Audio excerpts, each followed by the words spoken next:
One nation one election bill Modi cabinet ने दी मंजूरी। अब आगे क्या करेगी सरकार? वन नेशन और वन इलेक्शन को लेकर बड़ा अपडेट सामने आया है।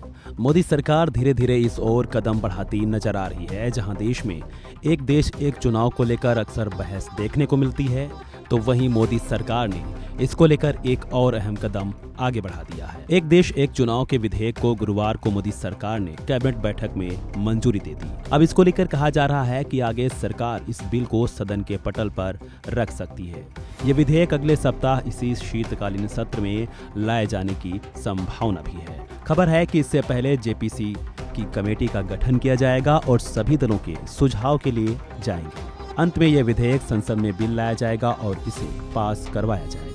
बता दें कि मोदी सरकार ने इसको लेकर 2 सितंबर 2023 को कमेटी का गठन किया था और हाल ही में रामनाथ कोविंद की कमेटी ने सरकार को एक देश एक चुनाव से जुड़ी अपनी रिपोर्ट भी सौंपी थी। एक देश एक चुनाव को लेकर आगे सरकार की तैयारी की बात करें तो बताया जा रहा है कि आगे केंद्र सरकार सभी विधानसभाओं के अध्यक्षों, बुद्धिजीवियों के साथ साथ विशेषज्ञों और सिविल सोसाइटीज के साथ अपने विचार साझा करने को कहेगी। इसके साथ ही जनता से भी इसको लेकर मत जाना जाएगा और सुझाव भी मांगे जाएंगे। मोदी सरकार चाहती है कि इस विधेयक को लेकर ज्यादा से ज्यादा समर्थन हासिल किया जाए, लेकिन विपक्ष इसको लेकर बहस छेड़ सकता है, क्योंकि विपक्ष के कई दल और नेता इसको लेकर लगातार सवाल करते रहे हैं और उनको इस प्रणाली को लेकर चुनावी धांधली की भी आशंका है।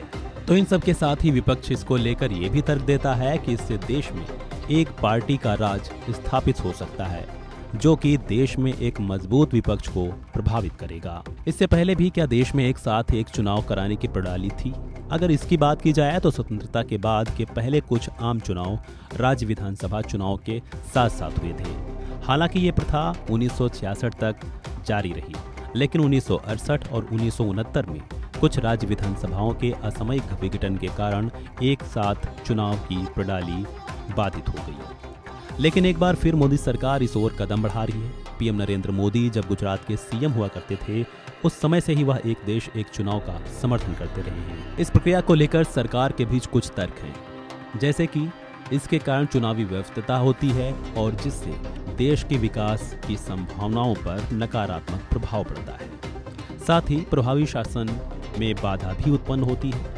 इसके चलते देश की बहुत बड़ी प्रशासनिक मशीनरी हर समय चुनाव में उलझी रहती है, तो इसके साथ ही देश को बड़े आर्थिक व्यय का भी सामना करना पड़ता है, जिससे कहीं न कहीं देश के विकास पर प्रभाव पड़ता है। बहरहाल मोदी सरकार की कैबिनेट ने इस बिल को मंजूरी दे दी है। देखना होगा आगे क्या कुछ अपडेट्स सामने आते हैं। फिलहाल इस खबर को लेकर आप क्या सोचते हैं, कमेंट बॉक्स में दीजिए अपनी राय। बहरहाल इस वीडियो में इतना ही। खबरों से जुड़े अन्य अपडेट्स के लिए बने रहें वन इंडिया हिंदी के साथ।